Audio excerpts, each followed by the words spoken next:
Hola, ¿qué tal, justiciero? Bienvenido a otro video tutorial del canal de Enrique Ruiz Prieto. Como vimos a lo largo de toda esta última semana, estamos haciendo un curso de la mediación explicando qué es, en qué consiste, cuáles son sus ventajas, y ahora nos hemos quedado en la fase de cuáles son las herramientas del mediador. Bien, pues tenemos 17 herramientas que hoy vamos a enseñar. En realidad existen más. Sencillamente, ¿por qué? Porque uno de los principios de la mediación que vimos concretamente en este vídeo es la creatividad y la agilidad de este proceso para solucionar conflictos civiles y mercantiles. Como tenemos esa facilidad de creativa y de flexibilidad, que no es tan rígido como un proceso judicial, nosotros los mediadores podemos inventarnos nuevas técnicas y herramientas para hacer frente o poder solucionar problemas entre sujetos de índole civil, familiar y mercantil. Dicho esto, vamos a ver las principales herramientas, por eso hemos dicho 17, las que verdaderamente, pues más o menos, coinciden los mediadores o están más usadas por los mediadores, ¿vale? La primera técnica, esto es un copia y pega un poco de todas las cosas y os lo voy a explicar yo cómo se hace, ¿vale? La primera técnica es la técnica de la observación. Esta mucha explicación no requiere. Esta es simplemente que el mediador, como ente o como profesional que modera el debate entre los distintos sujetos, tiene que analizar y observar, a la vez que va haciendo todas las preguntas, moderar el debate, la entrevista, etcétera, los comportamientos que tienen las personas. Porque en la mediación se puede utilizar la psicología de las personas para saber si están nerviosas por un proceso, si no le está gustando algo que se está comentando, si todo eso se va observando. Entonces el mediador es obligatorio, o es aconsejable, mejor dicho, que el mediador observe todas estas cuestiones, porque muchas veces arrojan la información que en los juicios, al estar muy estancados y tener muy poco tiempo para desarrollar el juicio, a los jueces y a los fiscales se les puede escapar más de lleno. La mediación no es de ese modo, es más como una negociación donde tenemos que ir viendo la psicología de cada una de las partes. Aquí en el manual al uso que hicimos, pues que hemos a la hora de estudiar, nos dice que hay una serie de escalas de actitudes y todas esas escalas podemos ir viendo cómo se va comportando las distintas personas según en el momento que nos estemos encontrando en la mediación. Es frecuente ver a un mediador que siempre tiene su cuadernito, su libreta, que no la ve la gente, y ahí va tomando nota. Aquí se parece un poquito a la profesión del psicólogo, porque el mediador tiene que ver un montón de aspectos que las personas no lo tienen. A veces, como vimos ya anteriormente, se elaboran equipos multidisciplinarios, como veremos en los siguientes vídeos, sobre todo cuando veamos lo de los requisitos. Quizá lo hagamos ya en el próximo video tutorial porque ya va pegando, ¿vale? Va trazando para que entendáis todo esto que estoy explicando. Hay distintas formas de acceder a la mediación con distintas carreras universitarias y entonces una de las soluciones es equipo multidisciplinario, donde existen varios mediadores. Uno se puede encargar de estas técnicas de análisis, mientras otro va desarrollando otras cuestiones. Pero aquí vamos a darlo todo como si es un único mediador, ¿vale? Si es un único mediador, el mediador se sentaría probablemente en una mesa redonda, como hemos comentado en el anterior vídeo, y ahí va observando cómo se van comportando las distintas personas. Si un conflicto de grupo, observará que habrán algunos miembros del grupo que en cuanto se van a sentar en la mesa se están saludando con un apretón de mano, otros solamente con un beso y otros a veces ni se saludan. ¡Ojo! Que eso no puede pasar en la mediación.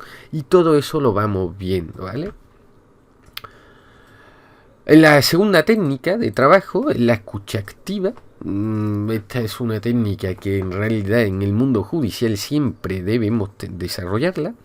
Y esta técnica de trabajo consiste en desarrollar una habilidad para que las personas que estén inmersas en ese conflicto sientan que lo estamos escuchando en todo momento. Para que la escucha activa sea sea efectivo, porque no solamente lo tenemos que escuchar, sino también transmitir a la otra parte que lo estamos escuchando.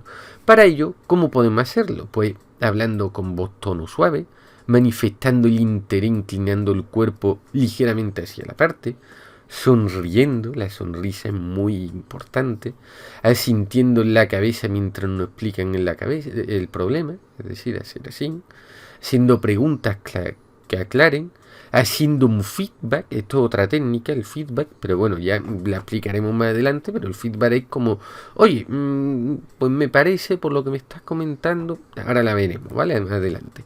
Si todo esto lo vamos haciendo con la escucha activa y además vamos tomando notas como mediadores del conflicto, a la otra persona va a interesarse o va a, por lo menos, a observarnos que nosotros como mediadores estamos preocupados en ellos. Esto es muy importante porque en la vía judicial prácticamente las personas no tienen esta posibilidad. Se sientan en calidad de persona juzgada, en calidad de la parte demandante o en calidad de testigo, se sientan debajo en la tribuna donde no está ni el fiscal, ni los distintos abogados, ni los jueces, y prácticamente tienen que decir todo lo que digan, lo tienen que jurar que no van a mentir ante la Constitución española o ante la Biblia, y actualmente, pues, después de la jura o de la promesa, tienen que desarrollarlo, pero en realidad el fiscal, el letrado de la administración, todo el mundo está deseando que desarrolle su declaración y tiene muchas veces solamente 2, 3 o incluso 10 minutos para hacerlo. Es más, muchas veces los propios funcionarios de la administración pública, de la justicia, silencian a las partes cortando, oye, señor, ¿puede acabar dentro de poco? Y tenemos que hacerlo de ese modo. En la mediación no es así, o por lo menos, a no ser que el mediador vea que es un monólogo, evidentemente, como ya comentamos, tendría que ser imparcial y que todas las partes participen. Entonces tendrá que ir callando, pero pueden ir desarrollándose cada uno más su norma, ¿no? Por un método ágil, flexible, y no estamos tan estancados y rigurosos. Evidentemente, todo esto dependerá del mediador que contrate, que cada uno tendrá su norma interna, etcétera, ¿vale? La tercera técnica que tenemos los mediadores es el parafrasear.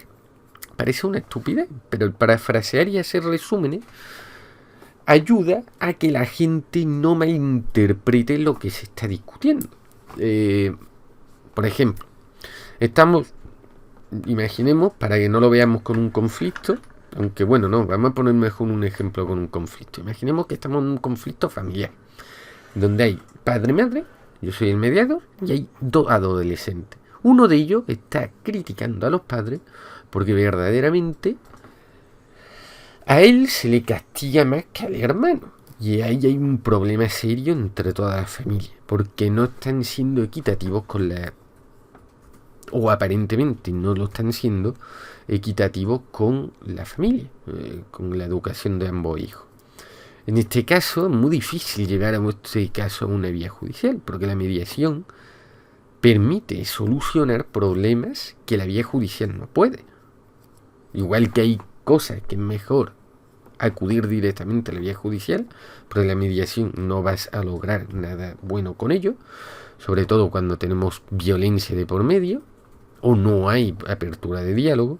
En la mediación, como es flexible y mientras no se vulnera el derecho, y además hay cosas que, como en este caso, una riña o un enfrentamiento gordo entre hermanos, que se creen que no hay equidad a la hora de su crianza cuando son adolescentes, quizá en ese método sea más sencillo acudir a la mediación que a una vía judicial. Es más sencillo. Y en esas técnicas, imaginemos que el niño que está ya desarrollando su discurso, que está diciendo, oye, pues a mí me ha pasado esto, no sé qué tal, se va a enrollar. Y entonces el mediador tiene que ir escuchando activamente, pero luego hace un resumen. O hace disculpe, Rafael, puedo entender que afirmas que de esto tal. Y claro, si estás comentando eso, primero dirigiéndote a él siempre por su nombre, por supuesto, para que haya una escucha activa y más personalizada, automáticamente Rafael estará viendo si lo está explicando correctamente o no su problema. Porque puede que, no, eso no es lo que yo he dicho. Entonces, como mediadores, tendremos que decirle, ¿puede explicarse mejor? Porque yo he entendido tal. Y así ayudamos a que las otras partes no malinterpreten otras cosas. Porque si hacemos un mini resumen con un parafraseo de las partes más importantes que estamos, vamos acotando incluso y perfilando la finalidad que quiere y cuál es el germen del problema. Que verdaderamente son los dos aspectos más importantes para después ofrecer soluciones al mismo. El cuarto problema, mejor dicho, herramienta, no problema, es la realización de preguntas abiertas y cerradas que el mediador tendrá que ir moderando. ¿Cuál es la diferencia de una pregunta cerrada de una pregunta abierta? Las preguntas cerradas es, os pongo un ejemplo, ¿acudiste a la universidad o al colegio, no, los días XX? Ahí el niño solamente le das posibilidad que diga sí, no, y si acaso pueden matizar algo. Sí, pero me fui del colegio a la 1 de la tarde. ¿Vale? Pero está buscando una pregunta muy afinada, una respuesta muy afinada, ¿no? Como pregunta cerrada. Mientras que las preguntas abiertas es ¿cómo te sientes ante tal hecho? ¿Qué ocurre ante tal?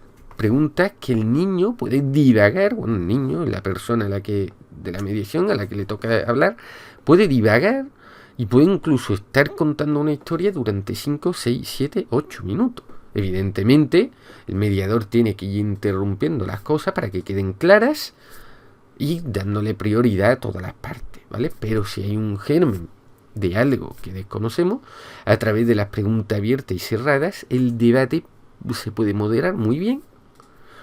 Y además el mediador puede rastrear en cosas que las partes ocultan, pero no ocultan porque muchas veces quieren ocultarlas, sino ocultan porque ellos creen que no son relevantes para el problema.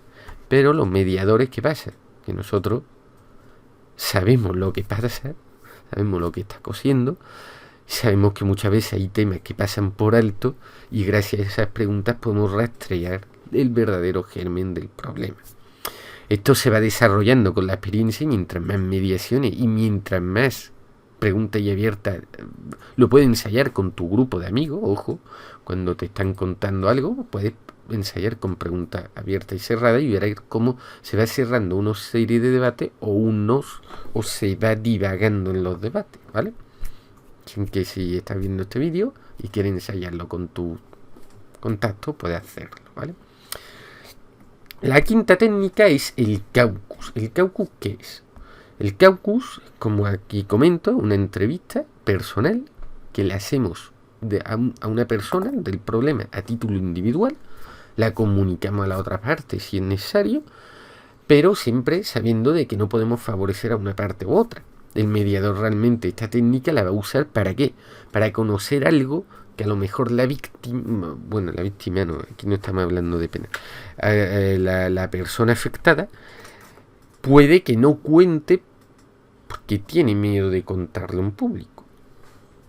Y entonces, si previamente le ha hablado con el mediador, quizá pueda luego abrirse más al grupo, ¿vale?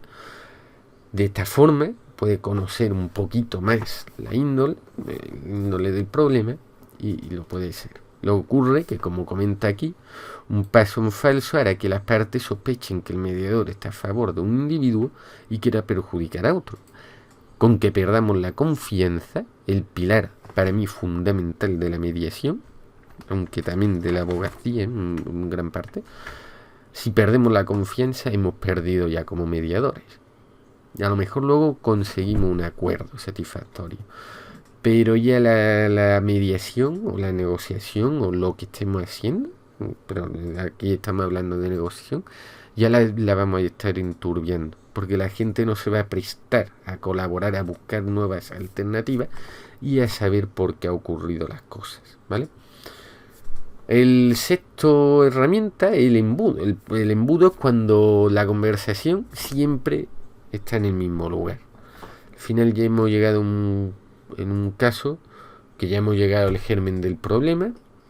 Siempre las partes están como un disco rayado y el mediador tiene que utilizar las herramientas correspondientes mediante preguntas y respuestas cerradas o incluso cerrando el debate, dejando la sección y dejando unos días para que piensen las partes. El embudo, hay muchas formas de solventar ese atasco para cerrar temas. Puede cerrarlo el mediador, decir, bueno, primer modo de cerrarlo. Le dice, señores, ya este tema, por lo que me estamos comentando, hace un resumen, combina varias técnicas, ¿no? Un resumen, un parafraseo de cada uno, de lo que persigue cada uno. Y ahora vamos a dejar a cada uno 2 minutos por si queréis añadir más a este tema. Como este tema ya se está repitiendo todas las cosas, lo dejamos zanjado, cortamos la sección por hoy y dentro de 10 días nos reunimos nuevamente para abordar este problema ya desde otra perspectiva. Esto es un caso de embudo, ¿vale? Hay muchas formas de solventarlo, bien por respuesta, bien... Pero no es bueno que el mediador lo haga de forma autoritaria. Señores, ya esto no es bueno, ¿vale? No es bueno que lo haga de forma autoritaria. ¿Por qué? Porque lo digo yo. Eso no es bueno que el mediador lo haga porque pierde la confianza, parece que no tiene escucha activa, etcétera, ¿vale? Entonces, lo que yo aconsejaría es conceder, si acaso, como hacen los programas de televisión cuando hacen aunque bueno, esto no es un muy buen ejemplo porque los programas de televisión a veces se ignora hasta los derechos de que todo el mundo tiene derecho a participar, ¿no? Pero bueno, en estos programas muchas veces el presentador va moderando y va diciendo, oye, última cuestión a cada uno y resumimos, ¿no? Porque va a saltar otra noticia o tienen que cerrar el programa, etcétera, ¿vale? Por el horario, ¿no? Pues sería una cosa parecida al embudo, pero con elegancia, pues podemos hacerlo de miles de formas, ¿vale? Y ayuda a desatar ese problema y ya olvidarnos de él, ¿vale? El punto 7, el feedback de esta acción es cuando reconocemos algo en el otro, por ejemplo, algún comportamiento, alguna capacidad, alguna identidad. Puede ser ese comportamiento, puede ser bueno o malo. Lo ocurre que el feedback no es bueno ni malo, es solamente una descripción de algo que está sucediendo. Por ejemplo, el mediador puede comentarle a alguien, hacerle un feedback.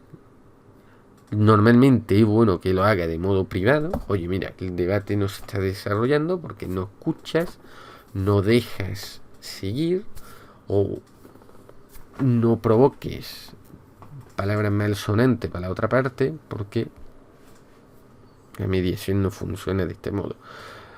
Habrá cosas que se pueden decir en público, habrá otras que deben de hacerse por privado y siempre tendremos que dar esa opinión. Pero el feedback es bueno que se haga tanto si es positivo como si es negativo. Porque el mediador muchas veces se descuida de que solamente lo dice cuando es negativo, cuando la mediación no está funcionando porque las partes no dejan hablar a la otra parte, etcétera. Pero si imaginemos que estamos en un grupo, que somos 8 personas los que estamos afectados en el conflicto, hay un mediador, va dando debate, hay uno que me habla, pero de todas formas todos se sienten bien, se está viendo con el análisis de que están todos a gusto, todos están participando, etcétera. Pues el feedback se puede hacer un feedback grupal, donde diga lo estáis haciendo fenomenal, fenomenal porque os estáis fundamentando la opinión en el respeto, estáis dejando opinar a las personas y así seguramente obtengamos una solución a nuestro problema, ¿vale? Esto, ¿por qué os lo digo? Porque es bueno que tengamos estas capacidades de escucha, de reconocer a las personas, ¿vale? Como aquí pongo, el buen feedback tiene que tener 8 puntos. Esto también vale para el mundo empresarial, porque en el mundo empresarial el feedback es otra técnica. Muchas de estas técnicas sirven para otros aspectos de nuestra vida. Esto ya lo comenté al inicio de los cursos, que la mediación servía para fortalecer lazos de amistad, solucionar problemas nuestros, etcétera. El feedback tenemos, para que haga un buen feedback, tenemos que recordar que el primer punto es recordar que perseguimos el autocrecimiento del desarrollo personal de la persona. El 2, no imponerla ni utilizarla como herramienta de castigo. El feedback no se trata de castigar a alguien, se trata de decirle a lo mejor un punto negativo, luego reforzar sus puntos positivos para que después en el desarrollo que estamos haciendo, en este caso la mediación, pero si estamos haciendo otro tipo de cosas, llegue a mejor puerto gracias a fortalecer esas cualidades, ¿vale? Hay que enfocarla hacia conducta específica y concreta. El feedback no vale, eres un egoísta. Tienes que decir por qué egoísta esa persona, ¿vale? Eres un egoísta en esta situación por esto, esto y esto, ¿vale? Pero ¿vale? Tenemos que verlo de ese modo. Tenemos que incluir la información tanto de fuerzas como de bloqueos de las personas a quienes le damos, utilizar palabras sencillas y concretas para facilitar su comprensión, asegurarnos que no ha habido distorsión de la información, dirigiendo con una retroalimentación hacia áreas que la persona esté posibilitada a cambiar y evitar juicio o dar consejo, ¿vale? Eso es un buen feedback, ¿vale? Ahora, la técnica 8 es el role-playing. El role-playing es un poco los que jugáis a juegos de rol, podéis entenderlo más fácil. El role-playing básicamente es un estilo de la mediación, que no es de la mediación, pero lo usan los mediadores, que es citar a las partes y que cada uno, ante este problema, ahora va a cambiar el rol. Uno se va a poner más dramático, o uno va a ser el ejemplo de tal, y a través de adoptar un rol diferente al que está, ven la perspectiva de otra parte. Imaginemos que hay un problema familiar, pongo los problemas familiares o los educativos, que también son muy prestados a este tipo de herramientas. En un rol familiar, imaginemos que hay un problema entre hermanos, todos adolescentes. Si cambiamos el rol de cada uno, bueno, tú vas a salir con tu amigo, etcétera, a lo mejor las riñas entre hermanos se ven cuando tú adoptas el papel de la otra parte, se ven patéticas, se ven que en realidad no eran tan problemas, sino que son problemas de convivencia solamente. Y gracias a eso podemos después ponernos más en el papel de la otra persona, que en definitiva eso es lo que persigue la mediación. Cierto que en el role-playing, pues dependiendo del mediador, dependiendo si son niños o no, en adultos no lo haría, pero en niños o en adolescentes a lo mejor es bueno reforzarlos con elementos como peluca, objetos que representen a la otra parte, etcétera. ¿Vale? Imaginemos que hay un conflicto entre padre e hijo, y ahora dice, bueno, pues ahora tú vas a adoptar el papel de hijo y tú el de padre. Y ahora tú vamos a dar una situación, ¿tú qué harías cuando sea el hijo? No sé qué, ensayame ahí y lo que salga. Es improvisación. Parece como un taller de eso de improvisación, pero a partir de esa escenografía aparecerán muchas cosas y se comprenderán muchos de los problemas que se han ocasionado al conflicto. ¿Vale? El 9 son los semáforos. Los semáforos es una técnica que yo no he usado. Me parece un poco rollo, pero bueno, existen los manuales y en realidad no es mala, solamente que cada mediador pues se siente un poco más cómodo otra. Los semáforos son señales que nos envían los mediadores, ¿no? Y entonces cuando nos vamos preguntando aparecen unos semáforos como verde, amarillo y rojo para decir como muy premiando la situación. Yo realmente es que si tengo que escuchar, tengo que analizar las personas y encima con un semáforo premiéndolo o lo que sea, creedme que yo pierdo la noción y exploto y ya no soy mediador, no soy persona. Que esto muchas veces es lo que ocurre, ¿vale? Pero en algunas partes le servirá a más de uno, sobre todo cuando hay equipos a lo mejor de mediadores, que yo no he hecho nunca un equipo de mediación, ¿vale? A lo mejor pues funcionan, porque uno puede dar como señales de que se están premiando, etcétera, sin cortar nada, ¿vale? El rotafolio, la técnica número 10. El rotafolio lo llaman así rotafolio porque es un DIN A4 de esos que se le va pasando páginas y podemos ir escribiendo todo lo que quiera. Entonces ahí, ¿qué es lo que hacemos? La técnica esta es como una pizarra montada en un caballete, ¿vale? Mirad. Vamos a ponerlo en Google para que lo podáis ver, ¿vale? Que es un rotafolio. Pero muchas veces no lo vemos, ¿vale? El rotafolio es esto. Entonces el mediador, ¿qué hace? Que hay un rotafolio allí con un trípode, con una pizarra en blanco, también puede ser una pizarra. Y entonces aquí van escribiendo. Y ahora cada vez que vaya apareciendo un problema o lo que sea, le dice, anótalo en el rotafolio. Y van anotándolo.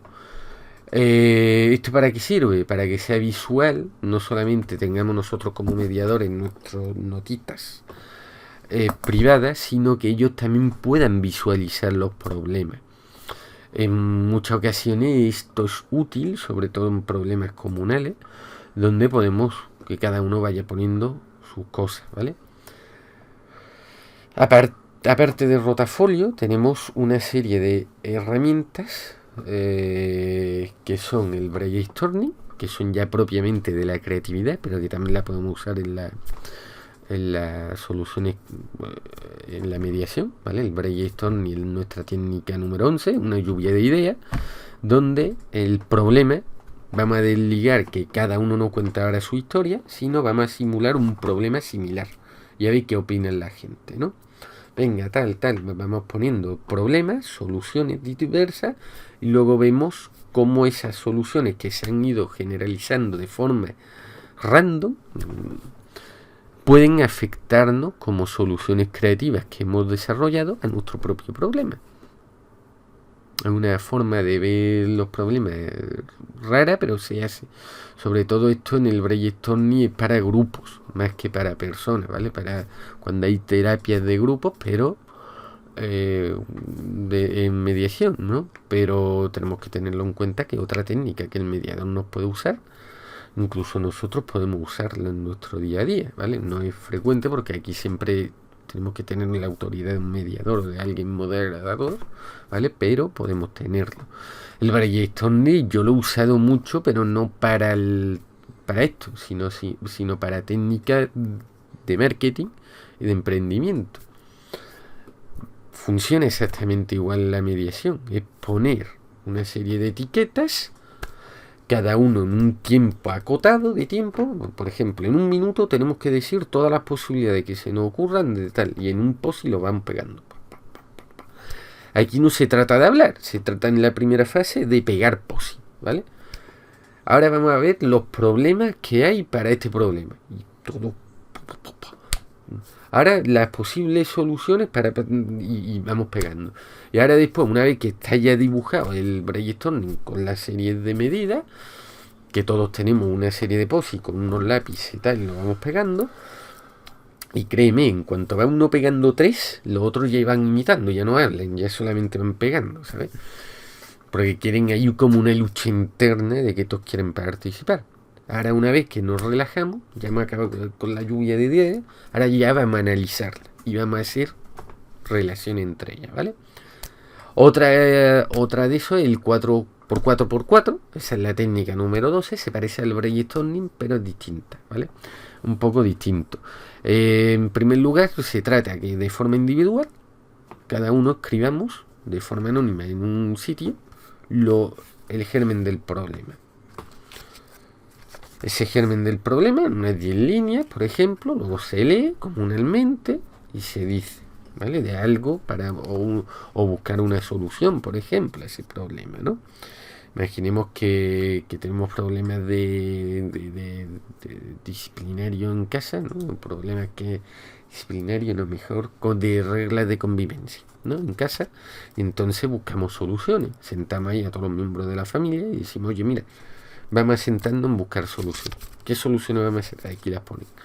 Ahora después, una vez que leamos todas y las pongamos en una pizarra, ahora vamos a seguir la siguiente fase. ¿Y la siguiente fase cuál es? Vamos ahora a hacer grupitos de 2 personas. Y cada uno tiene que buscar una solución, un grupito, dialogando entre ellos y la escriben. Me la pasan y otra vez la ponemos. Luego, de pareja, doble parejas. Y finalmente ya en todo el grupo. Ya tenemos ahí todo el cuadro y de ahí salen soluciones.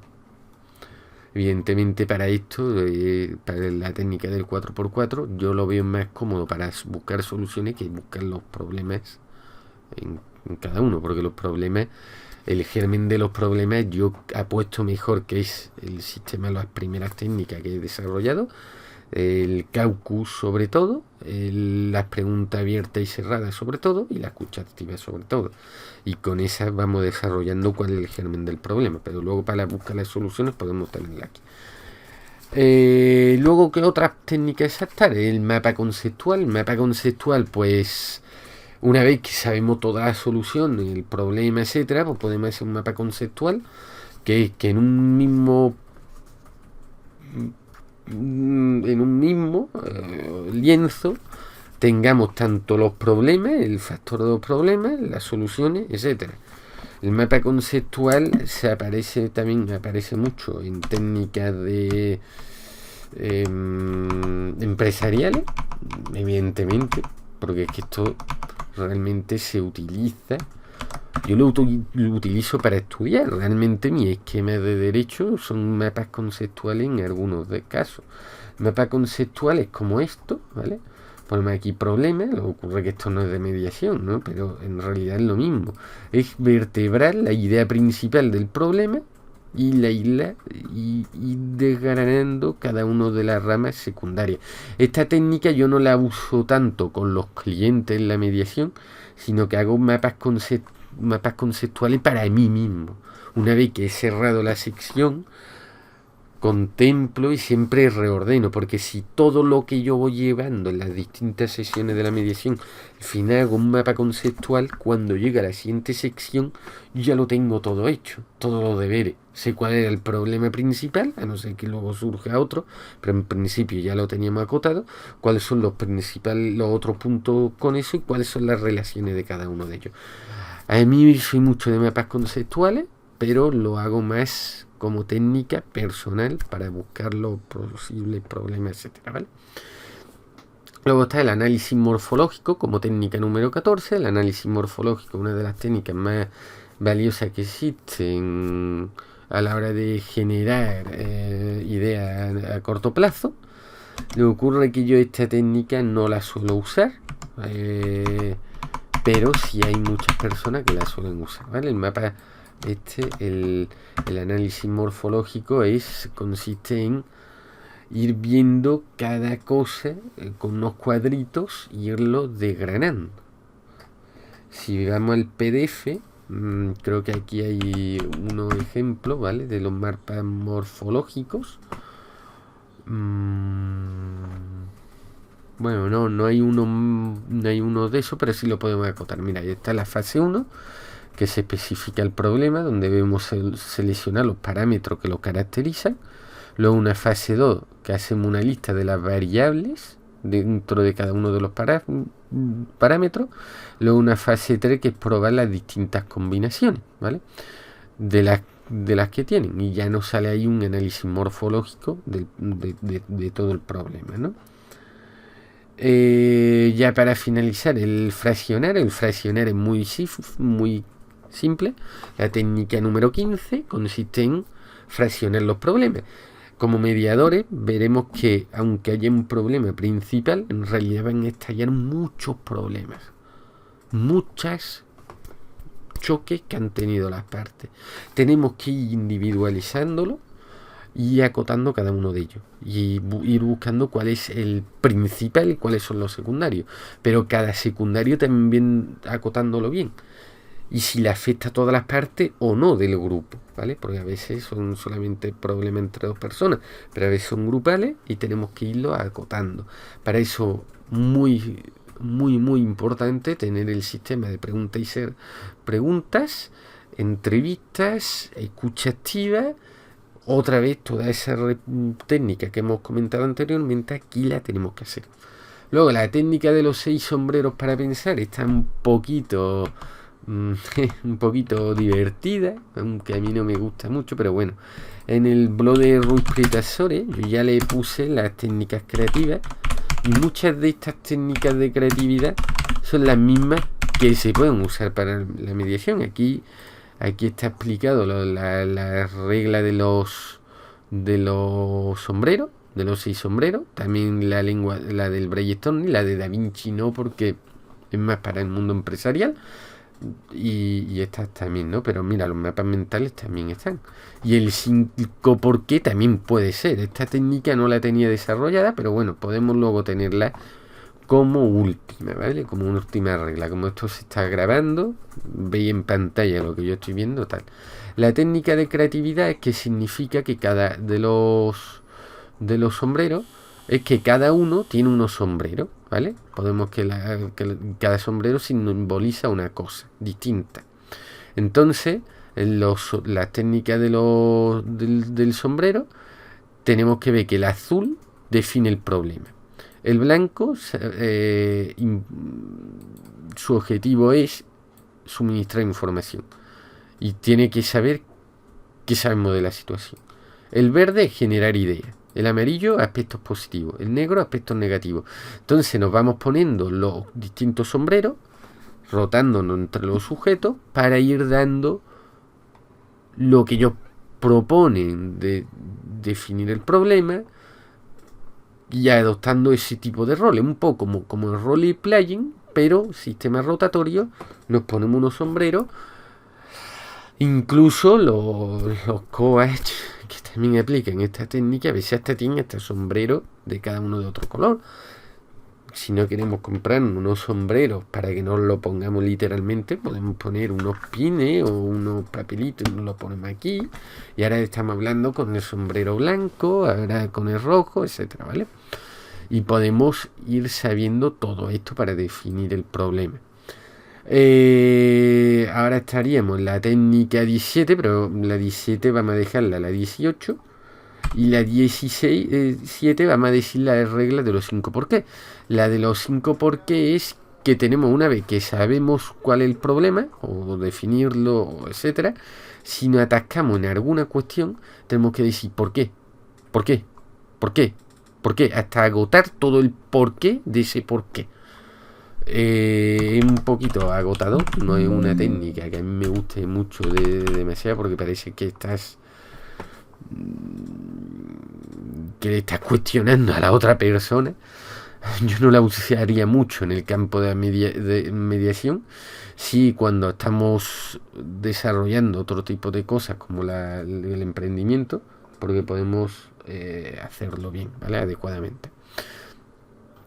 Y ya para finalizar está la estrategia, la 18, la estrategia de evaluación de seguimiento, donde lo que tenemos que hacer, aquí hay una fase interna que los mediadores, una vez que cerramos las distintas sesiones, tendremos que ir generando nuestro seguimiento y nuestras impresiones de cada una de las cosas que hemos tenido en juego.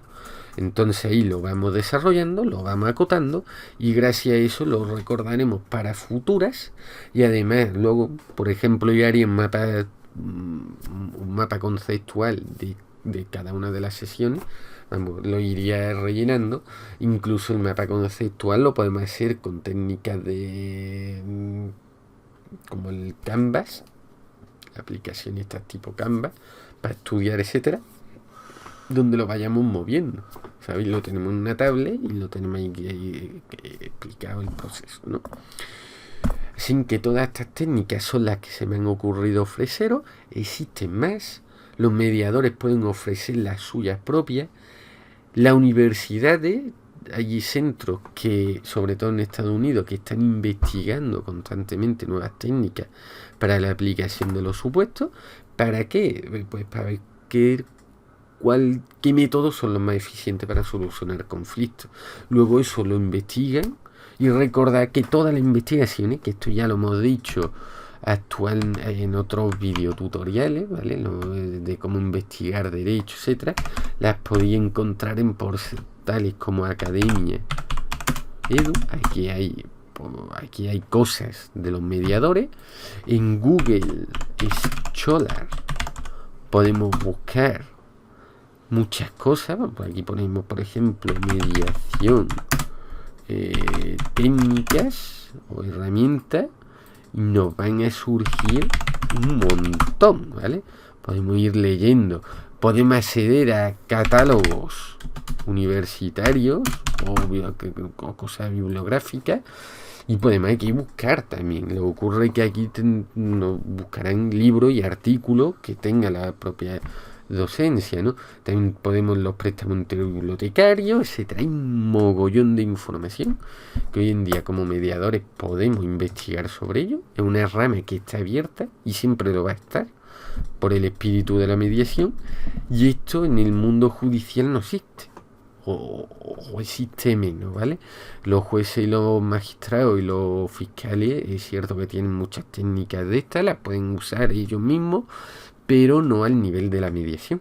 Este es el rasgo principal que permite la mediación, y además permite, para finalizar me gustaría decir que es que la mediación lo mismo no sirve para solucionar problemas cuando hay agresividad, hay confrontación, no está la gente abierta al diálogo, ¿no? La mediación, en cambio, sí es posible solucionar cosas que el proceso judicial no puede. Y por eso se ha potenciado tanto en la rama familiar. Porque en la rama familiar, cuando no hay violencia, no hay malos tratos, etcétera, la mediación es un campo que además no lo hace ni público, y además que en muchos aspectos no puede llevar la vía judicial, porque si hay un problema de convivencia, porque no hay norma de convivencia en el propio domicilio, ¿cómo lo soluciona el juez? ¿Qué le impone al niño? ¿Que vaya a un horario? ¿Que vaya...?